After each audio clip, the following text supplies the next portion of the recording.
ലക്ഷങ്ങൾ കടബാധ്യതയുള്ളവരാണോ? കടം വീടാൻ ഉതകുന്ന അത്ഭുതകരമായൊരു ഇസ്മിനെ കുറിച്ച് പറഞ്ഞു തരാം.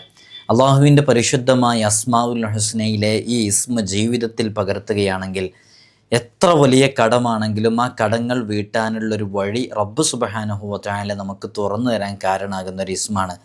ആരെങ്കിലും ഇത് സുജൂദിൽ കിടന്ന് ഈ ഇസ്മിനെ 7 തവണ ചൊല്ലലിനെ പതിവാക്കിയാൽ, സുന്നത്ത് നിസ്കരിക്കുന്ന സമയങ്ങളിലും തഹജ്ജുദിൻ്റെ സമയത്തൊക്കെ ഇങ്ങനെ പതിവാക്കുകയാണെങ്കിൽ അള്ളാഹു സുബ്ഹാനഹു വ തആല ഒരാളെയും ആശ്രയിക്കാതെ പരാശ്രയരഹിതനായിട്ട് ജീവിക്കാനുള്ള അവസരം റബ്ബ് സുബ്ഹാനഹു വ തആല അവന് നൽകുമെന്ന് സ്വാലിഹീങ്ങൾ നമ്മെ പഠിപ്പിക്കുന്നുണ്ട്. നമുക്കതല്ല വേണ്ടത്.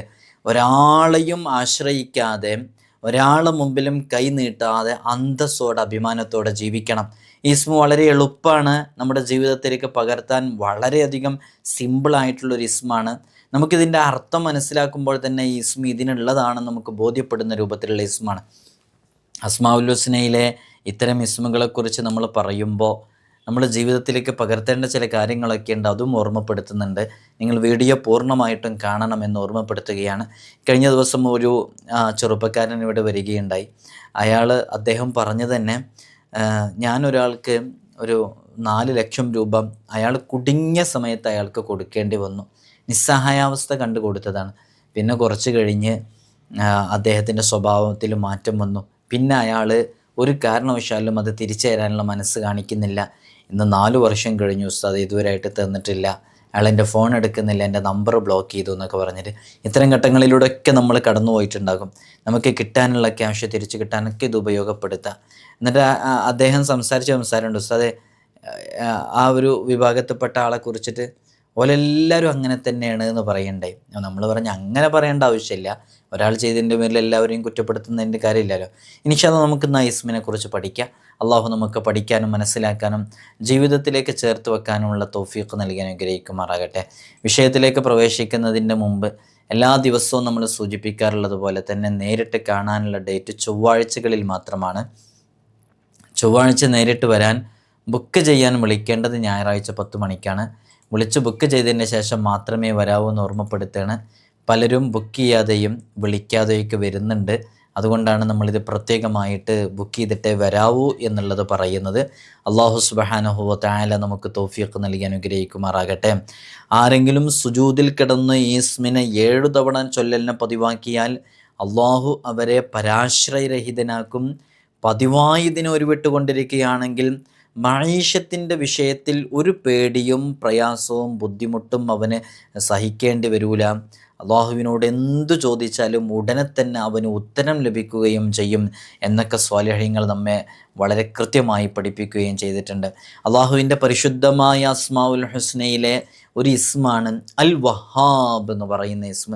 ആ ഇസ്മിനെ കുറിച്ചാണ് നമ്മളിന്ന് ചർച്ച ചെയ്യുന്നത്. ഈ ഇസ്മിൻ്റെ അർത്ഥം തന്നെ സർവ്വദാതാവ്, അത്യുദാരൻ എന്നൊക്കെയാണ് ഈ ഇസ്മിൻ്റെ അർത്ഥം. ഹിബത്ത് എന്ന പദത്തിൽ നിന്നാണ് ഈ ഇസ്മിനെ പിടിച്ചെടുക്കപ്പെട്ടുള്ളത്. ഹിബത്ത് എന്ന് പറഞ്ഞിട്ടുണ്ടെങ്കിൽ അള്ളാഹു ധാരാളമായിട്ട് ഒന്നും പ്രതീക്ഷിക്കാതെ നൽകുന്നതിനാണ്. നമ്മളൊക്കെ മറ്റുള്ളവർക്ക് ഫ്രീ ആയിട്ട് എന്തെങ്കിലുമൊക്കെ കൊടുക്കുന്നതിനാണ് ഹിബത്ത് ചെയ്യുക, ഹിബത്ത് കൊടുക്കുക എന്നൊക്കെ നമ്മൾ പറയാറുള്ളത്. അതുകൊണ്ട് തന്നെ ഈ ഇസ്മ വളരെ സവിശേഷമേറിയ ഇസ്മാണ്. ആക്ഷേപത്തിൽ നിന്ന് ഒഴിവാകൽ തുടങ്ങിയ പകരം ലഭിക്കുമെന്ന പ്രതീക്ഷയോടെ അല്ലാതെ ചെയ്യുന്ന പ്രവർത്തനങ്ങൾക്ക് ഹിബത്ത് എന്നാണ് പറയാറുള്ളത്. അള്ളാഹു ഒരു സവിശേഷമായ ഗുണത്തിൻ്റെ ഉടമയാണ്. അള്ളാഹു നമുക്ക് നൽകുന്ന ഒരു പ്രവർത്തനവും ഇതുപോലെ എന്തെങ്കിലും ഒന്ന് തിരിച്ചു കിട്ടണമെന്ന പ്രതീക്ഷയിൽ ചെയ്യുന്നതല്ല. അള്ളാഹു സുബ്ഹാനഹു വ തആല എല്ലാം നൽകുന്നത്, റബ്ബ് സുബ്ഹാനഹു വ തആല നൽകുന്നതെല്ലാം ആ പ്രതീക്ഷയിലാണ് അവൻ നൽകുന്നത്. തിരിച്ചു കിട്ടണമെന്ന പ്രതീക്ഷയിലല്ല റബ്ബ് നമുക്ക് നൽകുന്നത്. അള്ളാഹു നമുക്ക് നൽകുന്നത് അവനവൻ്റെ അടിയാറുകളായ അടിമകൾക്ക് അനുഗ്രഹം നൽകുന്നു എന്ന രൂപത്തിലാണ്. അപ്പോൾ ഈ ഇസ്മ നമ്മൾ ചൊല്ലുമ്പോൾ നമ്മുടെ ജീവിതത്തിലും ഒരുപാട് അനുഗ്രഹങ്ങൾ ലഭിക്കും. അള്ളാഹുവിൻ്റെ ഔദാര്യം അനുസ്യൂതമായിട്ട് ഈ പ്രപഞ്ചത്തിലെ ഓരോ വസ്തുക്കളിലേക്കും ലഭിക്കുന്നത് പോലെ നമുക്ക് ലഭിക്കുന്നുള്ളതാണ്. അള്ളാഹുവിൻ്റെ സാമീപ്യവും അവനുമായി സന്ധിക്കുന്നതിലും മാത്രം താല്പര്യമുണ്ടാകുകയും സ്വർഗപ്രവേശനമോ നരകമോചനമോ ലക്ഷ്യമാക്കാതെ അള്ളാഹുവിൻ്റെ പൊരുത്തത്തിനായി മാത്രം ദാനം ചെയ്യുകയും ചെയ്യുന്നവനാണ് നമ്മുടെ കൂട്ടത്തിലൊക്കെ ഹിബത്ത് വഹാബ് എന്ന ആ ഒരു പരിതസ്ഥിതിയിലേക്ക് എത്തുന്നത്. അതുകൊണ്ട് തന്നെ ഈ ഇസ്മ നമ്മളോട് ആവശ്യപ്പെടുന്ന ചില കാര്യങ്ങളുണ്ട്. അതെന്താണ്? അള്ളാഹുവിൻ്റെ വജ്ഹിന് വേണ്ടിയിട്ട് മറ്റു ഭൗതിക താല്പര്യങ്ങളൊന്നുമില്ലാതെ മറ്റുള്ളവർക്ക് വേണ്ടി നമ്മൾ ധാരാളമായിട്ട് കൊടുക്കുക. അതിനാണ് യഥാർത്ഥത്തിൽ ഹിബത്ത്, വഹാബ് എന്നൊക്കെ പറയുന്നത്. അതിൻ്റെ പരമമായ ലക്ഷ്യം എന്തായിരിക്കും? സുഖലോക സ്വർഗപ്രവേശമായിരിക്കും അങ്ങനെ ചെയ്യുന്ന, അല്ലാതെ മറ്റുള്ളവരെ കാണാൻ വേണ്ടിയിട്ടോ ആരെങ്കിലും അറിയിക്കാൻ വേണ്ടിയിട്ടോ ഇങ്ങനെയുള്ള ഒരു കാര്യത്തിനും വേണ്ടി ആയിരിക്കില്ല. അതുകൊണ്ട് തന്നെ ഈ ഇസ്മിനെ നമ്മുടെ ജീവിതത്തിലേക്ക് ചേർത്ത് വെച്ചാൽ നമുക്ക് എത്ര കടങ്ങളുണ്ടോ, എത്ര ബാധ്യതകളുണ്ടോ, ആ കടങ്ങളും ബാധ്യതകളൊക്കെ പൂർത്തീകരിച്ച് വീട്ടാൻ ഈ ഇസ്മ ഒരു കാരണമാകുന്നതാണ്.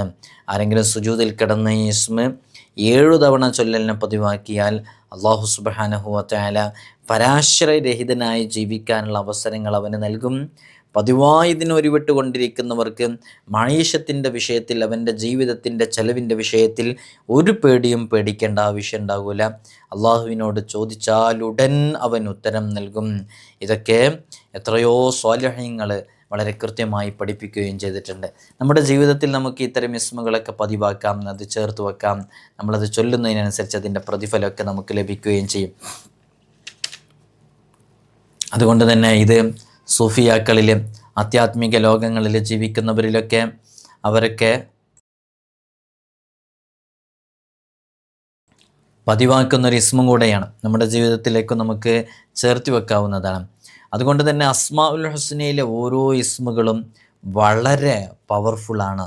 ഇപ്പോൾ ഈ ഇസ്മ നമ്മളിങ്ങനെ പറഞ്ഞു, ഇത് വളരെ ആത്മാർത്ഥമായിട്ട് നല്ല സ്വാലിഹീങ്ങളായ ആളുകളൊക്കെ, ഇത് നല്ല രൂപത്തിൽ നടക്കാൻ ഉദ്ദേശിക്കുന്ന ആളുകളൊക്കെ അത് പതിവാക്കുകയാണെങ്കിൽ വളരെ പെട്ടെന്ന് നമുക്ക് കാര്യങ്ങളൊക്കെ, നമ്മുടെ ജീവിതവും നമ്മൾ ഇതിനനുസരിച്ച് ഇങ്ങനെ ക്രമപ്പെടുത്തിക്കൊണ്ടേയിരിക്കണം. അപ്പോഴാണ് അതിൻ്റെ കാര്യങ്ങളൊക്കെ നമുക്ക് മനസ്സിലാക്കാനും അറിയാനൊക്കെ സാധിക്കുള്ളൂ. നമ്മൾ വളരെ കൃത്യമായി അത് മനസ്സിലാക്കേണ്ടതാണ്. ഏത് കാര്യങ്ങളിലേക്കും സ്വയം പര്യാപ്തതയിലേക്ക് എത്താനും വിഷമങ്ങളും പ്രയാസങ്ങളും കഷ്ടതകളൊക്കെ നീങ്ങിക്കിട്ടാനും ഈ ഇസ്മ പതിവായിട്ട് നമ്മൾ ചൊല്ലിയാൽ മതി. അള്ളാഹു നമുക്ക് തൗഫീഖ് നൽകട്ടെ. അൽ വഹാബ് എന്ന് പറയുന്ന ഇസ്മ, ഈ ഇസ്മ നമ്മളിതിനെക്കുറിച്ച് പറയുമ്പോൾ, ഓരോ ഇസ്മിനെക്കുറിച്ച് പറയുമ്പോഴും ആ ഇസ്മിൻ്റെ അദദ് എത്രയാണെന്ന് നമ്മൾ വിശദീകരിക്കാറുണ്ട്. ഇതിൻ്റെ അദദ്, വഹാബ് എന്ന് പറയുമ്പോൾ വാവ് 6ആണ്, ഹ 5ആണ്, അലിഫ് 1ആണ്, ബ 2ആണ്. അങ്ങനെ ആകെ 14 ആണ് ഇതിൻ്റെ അദദ് എന്ന് പറയുന്നത്. ആ സംഖ്യ അനുസരിച്ച് നമുക്കിത് പതിവാക്കാവുന്നതാണ്. ഇനി അങ്ങനെ പതിവാക്കാൻ പറ്റുന്നില്ല എന്നുണ്ടെങ്കിൽ നമുക്ക് എങ്ങനെയാണോ ഇത് പതിവാക്കാൻ പറ്റുന്നത്, ഇപ്പോൾ ഈ പറഞ്ഞതുപോലെ സുജൂദിൽ കിടന്നിട്ട് 7 തവണ ചൊല്ലുന്നത് വേണമെങ്കിൽ നമുക്ക് പതിവാക്കാം. അങ്ങനെയൊക്കെ നമുക്ക് ചെയ്യാവുന്നതാണ്. നേരത്തെ നമ്മൾ തുടക്കത്തിൽ പറഞ്ഞല്ലോ, ചില ആളുകൾ എന്തെങ്കിലുമൊക്കെ ചെയ്യുമ്പോഴേക്ക് ചിലപ്പോൾ പറയും അവരെല്ലാവരും അങ്ങനെ തന്നെയാണ്, ടീച്ചർമാരൊക്കെ അങ്ങനെയാണ്, ഉസ്താദുമാരൊക്കെ അങ്ങനെയാണ്, ആ ബാങ്കിലുള്ളവരെല്ലാവരും അങ്ങനെയാണെന്നൊക്കെ പറയും. അങ്ങനെയൊന്നും നമ്മൾ, എന്തെങ്കിലും ഒരു ദുരനുഭവം ഒരാളുടെ അടുക്കൽ നിന്നുണ്ടായതുകൊണ്ട് നമ്മളെല്ലാവരെയും അതേപോലെ ആക്ഷേപിക്കാൻ പാടില്ല എന്നുള്ളതാണ്. അത് ശരിയായ രീതിയല്ല. ഏതെങ്കിലും ഒരു വ്യക്തി നമ്മെ ചതിച്ചിട്ടുണ്ടെങ്കിൽ അയാൾ ചതിയനാണെന്ന് പറയല്ലാതെ എല്ലാവരും ചതിയനാണെന്ന് പറയുന്ന രൂപവും രീതിയും ശരിയല്ല. അങ്ങനെ ചെയ്യാൻ പാടില്ല എന്നുള്ളതാണ്. നമ്മൾ അവരെക്കുറിച്ച് എന്തെങ്കിലും, അതും നമ്മൾ പറയേണ്ട ആവശ്യമില്ല. നമുക്ക് അല്ലാഹു സുബ്ഹാനഹു വ തആല നല്ല വഴികൾ തുറന്നു തരുന്നുള്ളതാണ്. ഹബീബായ സ്വല്ലല്ലാഹു അലൈഹി വസല്ലം തങ്ങളുടെ ജീവിതത്തിലും അങ്ങനെ തന്നെയാണല്ലോ. നമ്മളൊരാളുടെ വേഷം കണ്ടിട്ടോ അവരുടെ സംസാരം കണ്ടിട്ടോ ഒന്നും വിലയിരുത്തുന്നത് ശരിയല്ല. അവരുടെ ഉള്ളിൽ നന്മകളുടെ അംശങ്ങളുണ്ടായേക്കാം. മുത്തുനബി സല്ലല്ലാഹു അലൈഹി വസല്ലം തങ്ങളുടെ ഒരു ജൂത സ്ത്രീ വന്നിട്ട് ഹബീബായ സല്ലല്ലാഹു അലൈഹി വസല്ലം തങ്ങളുടെ വീട്ടിലേക്ക് ക്ഷണിക്കുകയും തങ്ങളെ വീട്ടിലേക്ക് ക്ഷണിക്കുകയും വിഷം പുരട്ടിയ മാംസം നൽകുകയും ചെയ്തു. ആ വിവരം അള്ളാഹു സുബ്ഹാനഹു വ തആല മുത്തുനബി സല്ലല്ലാഹു അലൈഹി വസല്ലം തങ്ങൾക്ക് വഹ്യ് മുഖേന അറിയിച്ചു കൊടുത്തിട്ടുണ്ട്, നമുക്കൊക്കെ അറിയാം. അപ്പോൾ ഈ അറിയിച്ചു കൊടുത്തതിൻ്റെ പേരിൽ നബി സല്ലല്ലാഹു അലൈഹി വസല്ലം തങ്ങൾ അവരോട് മോശമായിട്ട് പെരുമാറുകയോ പൗരുഷമായിട്ട് പെരുമാറുകയോ ഒന്നും ചെയ്തിട്ടില്ല. നല്ല രൂപത്തിലാണ് പെരുമാറിയിട്ടുള്ളത്. നമ്മുടെയും സ്വഭാവ രീതി അങ്ങനെ തന്നെയാണ് വേണ്ടത്.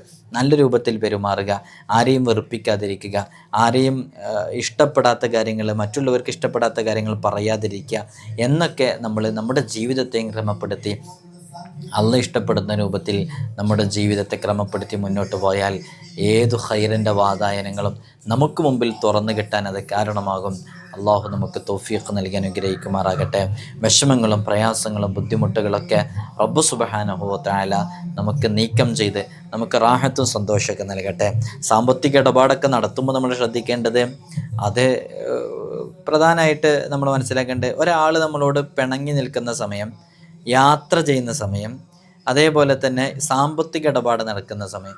ഈ 3 സമയങ്ങളിൽ ഒരാളുടെ ശരിയായ സ്വഭാവം നമുക്ക് മനസ്സിലാക്കാൻ പറ്റും എന്നുള്ളതാണ്. അയാളുടെ തനി രൂപം എന്താണെന്നുള്ളത്. സാമ്പത്തിക ഇടപാടൊക്കെ നടത്തുമ്പോൾ വളരെയധികം ശ്രദ്ധിക്കണം. എന്തിനു വേണ്ടിയിട്ടാണ് അത് ചോദിക്കുന്നത്, ഇപ്പോൾ അവർക്കത് ആവശ്യമുണ്ടോ, നമ്മൾ ഇങ്ങോട്ട് വാങ്ങിക്കുമ്പോഴും നമ്മൾ അങ്ങോട്ട് കൊടുക്കുമ്പോഴൊക്കെ ശ്രദ്ധിക്കേണ്ടതാണ്.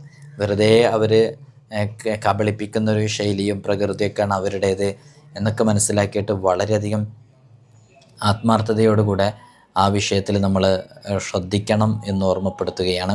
അള്ളാഹു നമുക്ക് തൗഫീഖ് നൽകി അനുഗ്രഹിക്കുമാറാകട്ടെ. നല്ല റാഹത്തിലുള്ള ജീവിതം അള്ളാഹു നമുക്ക് നൽകട്ടെ.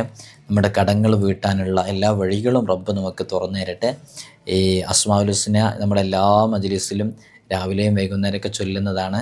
ഇൻഷാ അല്ലാഹ് നിങ്ങൾ മജ്ലിസിൽ പങ്കെടുക്കുകയാണെങ്കിൽ അത്തരം വിഷയങ്ങളൊക്കെ മജ്ലിസിൽ വെച്ച് അസ്മാഉൽ ഹുസ്ന ചൊല്ലുന്നതിൻ്റെ തൊട്ട് മുമ്പ് നിയ്യത്ത് വെച്ച് നമ്മൾ ചൊല്ലുകയാണെന്നുണ്ടെങ്കിൽ അതൊക്കെ പൂർത്തീകരിച്ച് കിട്ടാൻ കാരണമാകും.